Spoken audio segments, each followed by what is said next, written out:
வாசகி இன்று 66வது ஸ்லோகம். நாஸ்தி புத்தீர யுக்தஸ்ய ந சாயுக்தஸ்ய பாவனா ந சாபாவயதः சாந்தி ரசாந்தஸ்ய குதக சுகம்.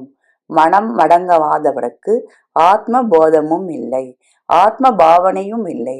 ஆத்ம தியானம் இல்லாதவனுக்கு சாந்தி கிடையாது.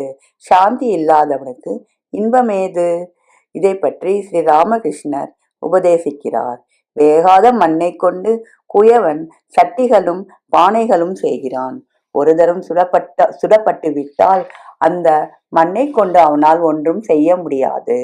அதுபோல உலக இச்சைகளாகிய நெருப்பால் வெந்து போன உறவனுடைய மனதில் உயர்ந்த மனோபாவங்கள் உண்டாகா. அதை ஒரு அழகிய உருவமாக்கவும் முடியாது. நன்றி, வணக்கம். இப்படிக்கு லதா ஸ்வரூபம்.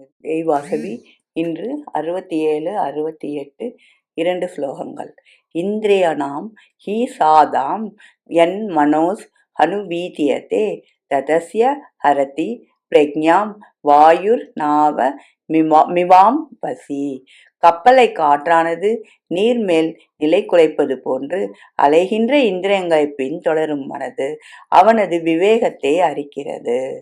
தஸ்மாத் யஸ்ய மகாபாகோ நிக் ருஹிதானி சர்வசக இந்திரியார்த்தே பியஸ்தஸ்ய பிரக்ஞா பிரதிஷ்டிதா.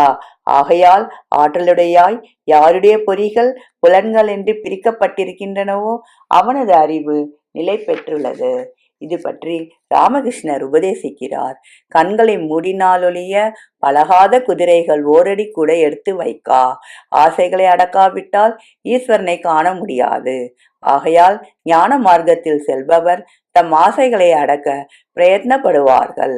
முதலில் பொறியடக்கம், அப்பால் ஈஸ்வர ஞானம். நன்றி, வணக்கம். இப்படிக்கு லதா ஸ்வரூபம், விருதாச்சலம்.